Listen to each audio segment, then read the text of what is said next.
নমস্কার, আমি doctor Pradip Saha, miracle institute of সাইকিয়াট্রির কর্ণধার। আজকে যে সাবজেক্ট নিয়ে আপনাদের সামনে এলুম, সেই সাবজেক্টটা কিন্তু সূত্রপাত হয়েছিল আমাদের এই বাংলা থেকেই। এবং আপনারা নামটা শুনলেই বুঝতে পারবেন যে প্রথম এটা বা এই সমস্যাটা মেন্টাল হেলথে আমাদের বিধবা কম বয়সী মহিলাদের মধ্যে দেখা গিয়েছিল। সেটির নাম সূচিবাই সিনড্রোম। তো এই কথা থেকে ভাববেন না এটা শুধুমাত্র মেয়েদেরই হয়, এটা ছেলেদেরও হয়। তবে এটা ঠিক, এই যে সূচিবাই সিনড্রোম, ওটা এখন পৃথিবীতেই পাওয়া যায়। এবং আমাদের মেডিকেল পয়েন্ট অফ ভিউ থেকে নামটা একটু পাল্টে গেছে। তো নামটা কি হয়েছে?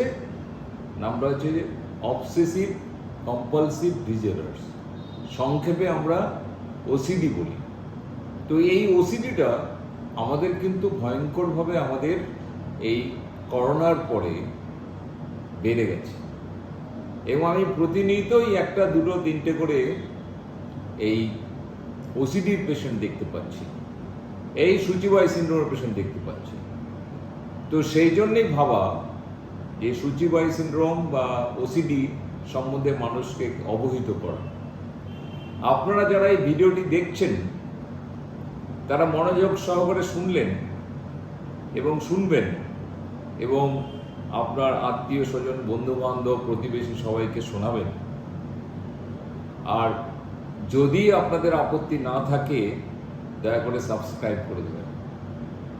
তো সাবস্ক্রাইব করলে কি হবে, বেশি বেশি ভিডিও আমি আপনাদের সামনে আনতে পারবো এবং আমিও উৎসাহিত হব। এবং আমি চাইব এমনভাবে প্রত্যেকটি প্রোগ্রাম সাবজেক্টের উপরে প্রোগ্রামটা করা যাতে আমাদের প্রত্যেকের আম জনতার, বাংলা ভাষাভাষী যারা এদেশে ওদেশে আছেন তাদের সুবিধা হয়। এখন কথা হচ্ছে যে এই রোগটা যে বাড়িতে কারো রয়েছে আমরা বুঝবো কি করে? তো তার আগে একটা কথা বলি, আমরা অনেকেই ভাবে ও একটু বেশি হাত ধোয়, ও একটু বেশি পরিষ্কার পরিচ্ছন্ন, কিন্তু আপনাদেরকে বুঝতে হবে এটাও একটা রোগ। এবং সবচেয়ে সুন্দর কথাটা যেটা আমি বলতে চাইছি এখন, এটা চিকিৎসা করলে কিন্তু এখন সারে। আরেকটি কথা যেটা আমি এই রোগটি কি করে আমরা বুঝব, রোগটি বুঝতে গেলে প্রথম যেটা বুঝতে হবে সেটা হচ্ছে যে এটা কোথায় যেন ভাবনার একটা রোগ, কোথায় যেন একটা অ্যাংজাইটি টেনশনের রোগ। আমার মাথায় ভাবনাটা চলে আসে অটোমেটিক যে কোথাও আমার হাতটা ঠিক ঠিক ধোয়া হয়নি, কোথায় যেন স্নান করতে গিয়ে ঠিক ঠিক স্নান করা হয়নি, কোথায় যেন আমার দোকানের তালাটা ঠিক ঠিক মতো লাগানো হয়নি। সেই ভাবনা থেকে আমরা বারবার হাত ধুতে থাকি। যেখানে সাধারণত মানুষ একবার দুবার হাত ধুয়ে নেয়, সেখানে 15 বার, 16 বার, 20 বার, আধ ঘন্টা, 1 ঘন্টা, ঘন্টার ঘন্টা হাত ধুয়ে যাচ্ছি। আর আমার যে নিজস্ব কাজকর্ম সেটা কোথায় যেন ভীষণভাবে বাধাপ্রাপ্ত হচ্ছে। এবং আমার একটা পেশেন্ট ছিল, সেই গল্পটা বলি, তাহলে কিছুটা আপনারা সম্যক ধারণা পাবেন। সেটি একটা মধ্যবয়সী লোক, তার একটি দোকান ছিল আমাদের এই ক্যালকাটা নিউ মার্কেটে। তিনি 11টার সময় দোকানটি বন্ধ করে ফিরে আসতেন ভবানীপুর, আসতে আসতে এখানে তার বাড়ি হরিদেবপুর। তিনি ভাবতেন দোকানের তালাটা ঠিক করে লাগিয়েছি তো, তিনি আবার ফিরে যেতেন। ফিরে গিয়ে দেখে এসছেন হ্যাঁ তালাগুলো ঠিকঠাকই লাগিয়েছি, তো আবার তিনি নিশ্চিন্তে চলে আসলেন। যেই তিনি আমাদের উত্তম কুমার স্টেশনের কাছে এলেন, মেট্রো স্টেশন, আবার তার মনে হলো আমি কি ঠিক ঠিক লাগিয়েছি, তিনি আবার ফিরে গেলেন। এই যে আসা এবং যাওয়া, ফিরে যাওয়া, প্রতিবারই কিন্তু দেখছেন ঠিক আছে, এবং নিশ্চিন্ত হয়ে ফিরে আসছেন, আবার মধ্যরাস্তা থেকে ফিরে যাচ্ছেন। এবং সেখানে তার বাড়িতে কিন্তু পৌঁছলেন রাত 3টের সময়। বাড়ির লোক বিরক্ত হচ্ছে, নিজেকেও মানিয়ে রাখতে পারছে না, কেন দোকানটাই তার সব কিছু, দোকানের বিজনেসটা থেকেই তার সংসার চলে, সংসার প্রতিপালিত হয়। সেই জন্য বারবার ঘুরে আসে যে আমি ঠিক ঠিক লাগিয়েছি কিনা। তবে একটা জিনিস বুঝতে হবে, এই যে ভাবনাটা মাথায় আসছে বারবার এবং অটোমেটিক, এটা কিন্তু ওনার নিজস্বই ভাবনা। তাহলে আমরা দুটো পয়েন্ট অলরেডি পেয়ে গেলাম। একটা হচ্ছে অটোমেটিক মাথায় কোনো ভাবনা চলে আসবে, সেখান থেকে একটা টেনশন অ্যাংজাইটি হবে এবং সেখান থেকে সেই টেনশন অ্যাংজাইটির উপরে বেস করে আমরা অ্যাক্ট করব। কি অ্যাক্ট করছে? লোকটি বারবার যাচ্ছে আসছে। তবে এই ভাবনার উপরে কিন্তু তার কোনো কন্ট্রোল নেই, কেন তার তো ভিতরে ভিতরে এই ওসিডি রোগটা হয়েছে এবং সে জানে, সে বোঝে, সে বুঝতে পারে যে এটা রেশনাল ভাবনা নয়, এটা ইরেশনাল ভাবনা। তা সত্ত্বেও নিজেকে কিন্তু এই ভাবনার থেকে প্রতিহত করতে পারে না। তারা কি প্রতিহত করার চেষ্টা করে না? তারা অবশ্যই করে। তারা জানে যে এই ভাবনাটাকে আমাকে প্রতিহত করতে হবে, তারা চেষ্টাও করে, কিন্তু করে উঠতে পারে না। তারা কোনোভাবেই, অনেকে যেমন আছে টেবিলটা একটু চাপড়ে দিল, এই ধরনের ভাবনা এসো না। অনেকের আমার একটা পেশেন্ট ছিল ভয়ঙ্কর, তিনি আমাদের ধর্মের ঠাকুরদের কথা নিয়ে ভাবতেন। কি ভাবতেন? আপনারা শুনলে চমকে উঠবেন। আমি ঠাকুরের মুখে থুতু ফেলে দিইনি তো, আমি ঠাকুরের গায়ে মূত্র ত্যাগ করিনি তো। এবং সেই ভাবনা থেকে তিনি কিন্তু ভয়ঙ্কর ভিতরে ভিতরে টেন্স হয়ে যেতেন এবং তারপরে ভিতর ভিতর তিনি রেগে যেতেন। তাহলে নিজেরই ভাবনা বারবার ঘুরে আসছে, সেটা ইরেশনাল ভাবনা, তাকে প্রতিহত করার চেষ্টা করছে, কিন্তু কোনোবারই সাকসেসফুল হচ্ছে না এবং তিনি ভীষণ কষ্ট পাচ্ছেন। আর যখন অ্যাক্ট করতে যাচ্ছেন, সেগুলো তো আপনি শুনলেন। আর একটা পেশেন্টের কথা বলি আপনাদের, সেটা শুনলেও কিছুটা বুঝতে পারবেন। ভদ্রমহিলা সকালবেলা উঠেই বাড়ির সামনে পুকুরে প্রায় গলা জল অব্দি ডুবে থাকতেন 17-18 ঘন্টা। তার মনে হতো এইভাবে না থাকলে তার পরিবারের কোনো একটা ক্ষতি হয়ে যাবে। এই যে ক্ষতির ভাবনা মাথায় বারবার ঘুরে ঘুরে আসছে এবং তার জন্য তিনি এই শীতের মধ্যেও ঘন্টার পর ঘন্টা, পরিবারের সবাই বিরক্ত হচ্ছে, তাকে বারণ করছে, তিনি শুনছেন না, কারণ মাথায় এটা বারবার তার চলে আসছে। আর তিনি সবসময় ভাবছেন এটা তো আমারই ভাবনা, অতএব কেউ তো আমাকে ভাবাচ্ছে না, আমারই ভাবনা আসছে এবং আমাকেই তাই অ্যাক্ট করতে হচ্ছে। তাকেও আমরা কিন্তু ভর্তি করে শেষ পর্যন্ত সুস্থ করতে পেরেছিলাম। এখন সে পুকুরে স্নান করলে 1 ঘন্টা 1.5 ঘন্টার বেশি আর সময় নিচ্ছেন না। তো এই যে ওসিডি এবং সূচিবাহীগ্রস্ত রোগটা, কিন্তু সেই লোকটি কিন্তু বুঝতে পারে, বা যে ভদ্রমহিলার এই রোগটি হচ্ছে তার কিন্তু অবগতি থাকে যে আমি যেটা করছি দিনের পর দিন, একটি বাসনকে আমি 1 ঘন্টা ধরে পরিষ্কার করছি, একটি ঘরকে আমি বারবার পরিষ্কার করছি। এবং ইমিডিয়েট পরে একটা পেশেন্ট আমি পেয়েছিলাম, ভদ্রমহিলা, তিনি সুইচ বোর্ড ধুয়ে দিতেন। তার হাজবেন্ড আসলে তার পার্স, ওয়ালেট, ব্যাগ সব জল দিয়ে ধুতেন, জুতো ধুয়ে দিতেন এবং তিনি যেখানে যেখানে টাচ করতেন সেগুলোও তিনি সাবান জল দিয়ে পরিষ্কার করতেন এবং এই করতে তার সারাদিন কেটে যেত। কিন্তু বাড়ির লোক বোঝালেও বুঝতেন না। আমি তো জানি যে এটা বাড়ির লোক বোঝালে হবে না। তিনি বলতেন আমাকে, স্যার আমি বুঝতে পারি, কিন্তু আমি কন্ট্রোল করতে পারি না। কারণ ভাবনায় কন্ট্রোল নেই, তেমনি তিনি যে অ্যাক্ট করেন এই ভাবনার উপরে বেস করে, তাতেও তার কোনো কন্ট্রোল নেই। তাহলে এখান থেকে আমরা কি বুঝলাম? যে এই জিনিসগুলো যদি আমরা একের পর এক দেখি, তাহলে বুঝতে হবে যে আমাদের এই পরিবারের এই সদস্য বা সদস্যা, তিনি ওসিডি রোগে আক্রান্ত হয়েছেন। অ্যান্ড ওসিডি থাকলে, দিনের পর দিন, বছরের পর বছর থাকলে, তার সঙ্গে ডিপ্রেশনে চলে আসে।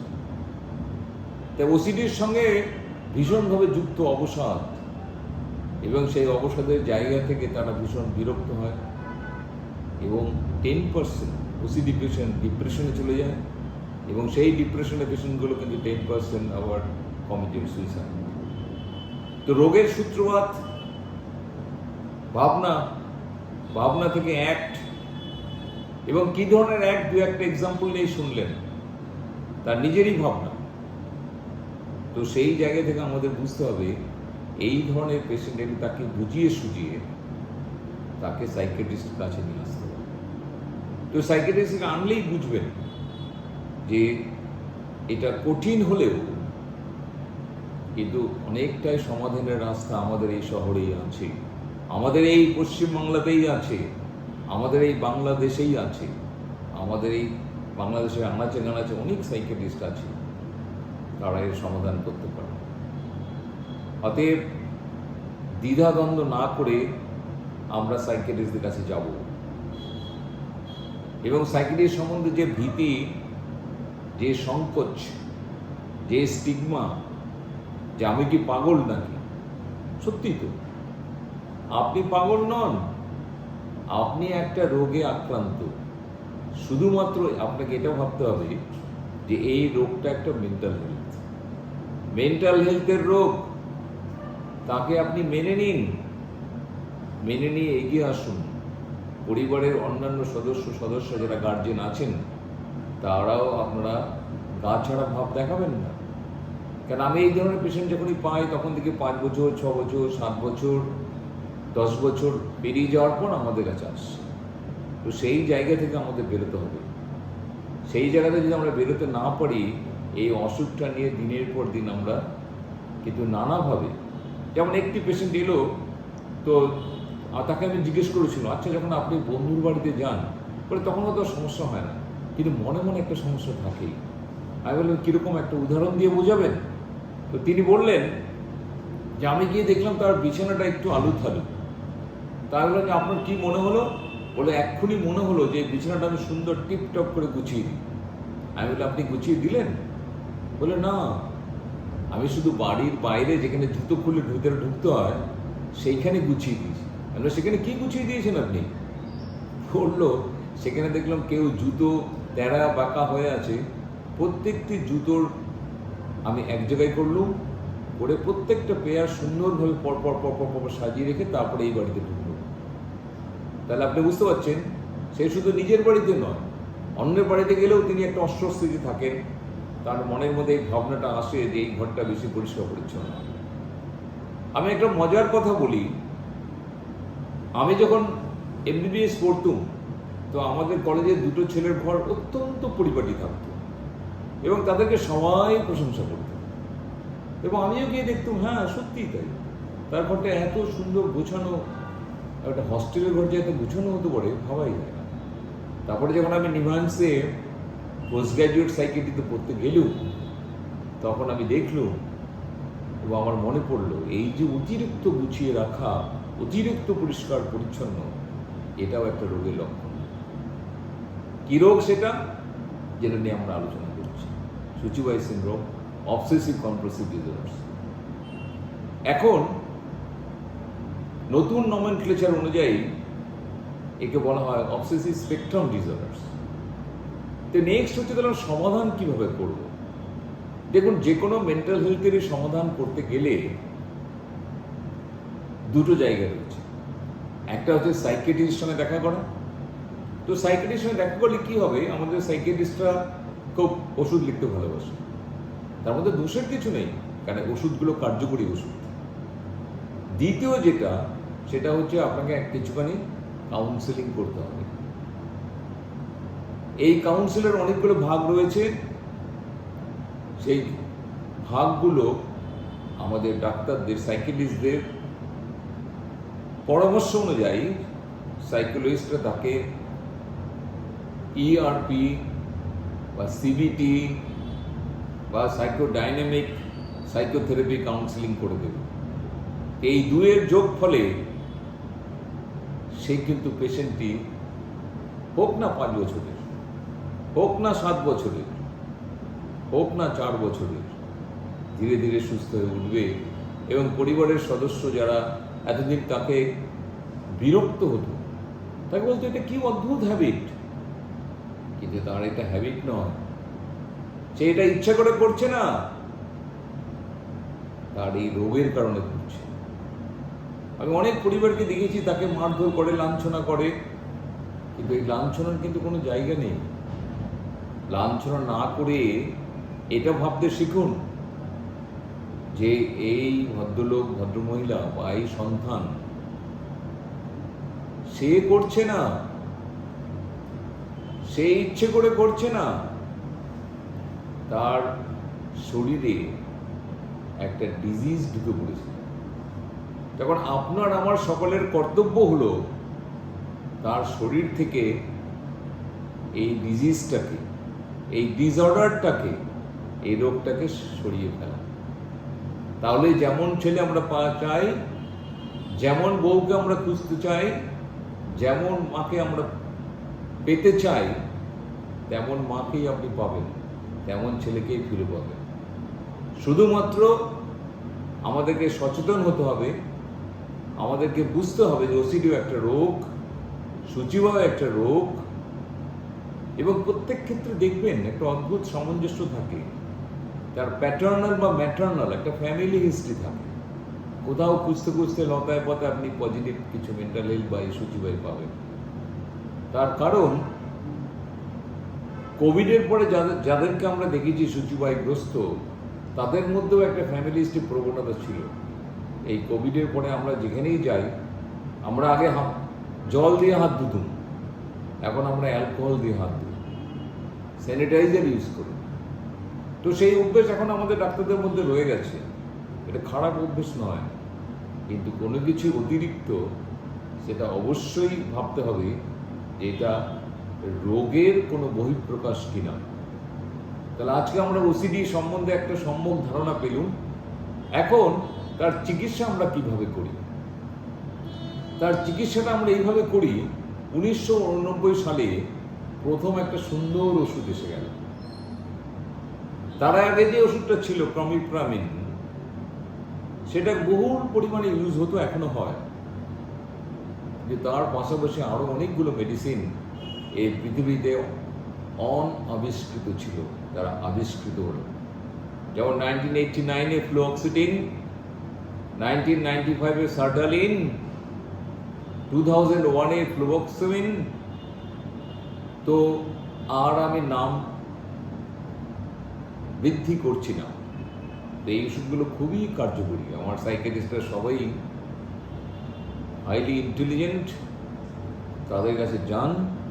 এখন আমাদের কলকাতাতেও, আমাদের ডিস্ট্রিক্টেও প্রত্যেক হাসপাতালে সাইকোলজিস্ট থাকে, তাদের পরামর্শ নিন এবং কি ডোজে ওষুধ খেতে হবে সেটা সাইকিয়াট্রিস্ট ঠিক করে দেবেন, এবং তার পরামর্শ অনুযায়ী আপনারা সেই ওষুধটা গ্রহণ করবেন।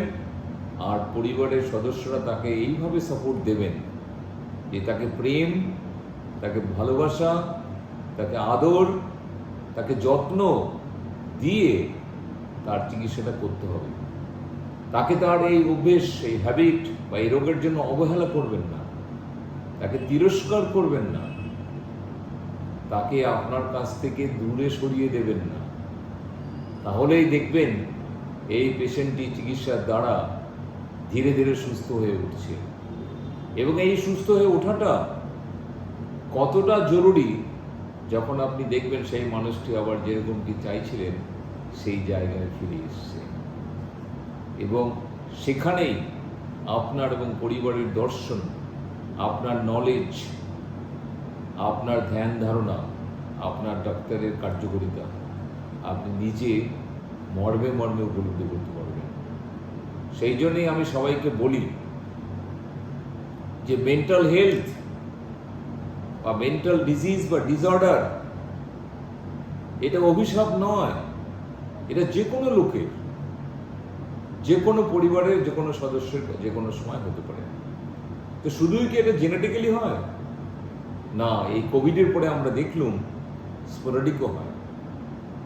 তো জেনেটিক্যালি তো আগে ছিল, আছে, সে তো থাকবে, তার পাশাপাশি স্পোরাডিকও হচ্ছে। অতএব আপনারা সচেতন থাকবেন, সম্যক ধারণা তৈরি করবেন। পরিবারের কাউকে তিরস্কার করার আগে একবার সাইকিয়াট্রিস্টের সঙ্গে পরামর্শ করে নেবেন। তিনি কি বলছেন মন দিয়ে শুনবেন, তাহলে আপনারা এর উত্তর খুঁজে পাবেন। যদি কোথাও কিছু খুঁজে না পান, আমাদের এই কলকাতার মিরাকেল ইনস্টিটিউট অফ সাইকিয়াট্রিতে আপনি যোগাযোগ করতে পারেন। আমাদের যোগাযোগের নাম্বার 89-104-60-697। আমি আবার রিপিট করছি, মিরাকল ইনস্টিটিউট অফ সাইকিয়াট্রি কলকাতার যোগাযোগ নম্বর 89-104-60-697। অতএব এখানে ফোন করে আপনি আমাদের সঙ্গে যোগাযোগ করতে পারেন। আর আপনি যদি ভাবেন আপনার বাড়ির কাছে কোনো সাইকিয়াট্রিস্ট, অবশ্যই যাবেন। নাও যাইতে যে জায়গায় যাওয়াটা অত্যন্ত জরুরি, কেননা মেন্টাল হেলথকে অবহেলা করবেন না, মেন্টাল হেলথকে দূরে সরিয়ে রাখবেন না, ওসিডি পেশেন্টকে তিরস্কার না করে নিজের কাছে টেনে নেবেন, সাইকিয়াট্রিস্টকেও দূর না করে সাইকিয়াট্রিস্টের পরামর্শ নেবেন। আমার নিশ্চিত বিশ্বাস যে আপনার পরিবারের সদস্য আবার 100% সুস্থ হয়ে আপনাদের মধ্যে বিরাজমান করবে। আর সব শেষে একটা অনুরোধ করি যে এই যে প্রোগ্রামটা যদি আপনাদের ভালো লাগে তাহলে আপনারা কমেন্ট করবেন, কোনো সাজেশন থাকলে সাজেশন দেবেন। আর যেটি আরেকটি অনুরোধ, সাবস্ক্রাইব করতে ভুলবেন না, কারণ সাবস্ক্রাইব করলে কি হবে, আমার মধ্যে আরও অনেক বেশি সচেতনতা আসবে, উৎসাহ আসবে, আমি আরও অনেক ভিডিও করে আপনাদের সামনে নিয়ে আসতে পারবো। সাবস্ক্রাইব করতে তো কোনো পয়সা লাগছে না, অতএব দ্বিধা কোথায়, সাবস্ক্রাইব করুন, প্রয়োজনে আমাদের সঙ্গে যোগাযোগ করুন। এই কথা বলেই আজকের সাবজেক্টের উপরে আমার বক্তব্য শেষ করছি। শেষে একটি অনুরোধ, সাবস্ক্রাইব করতে ভুলবেন না। নমস্কার।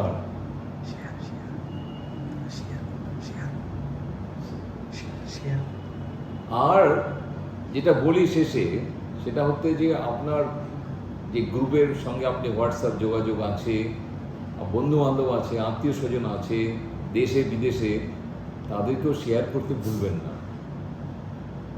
অবশ্যই শেয়ার করবেন। কেননা আমাদের প্রত্যেককেই মেন্টালি সাউন্ড থাকতে হবে। আমাদের ওয়ার্ল্ড হেলথ অর্গানাইজেশনের স্লোগান ছিল,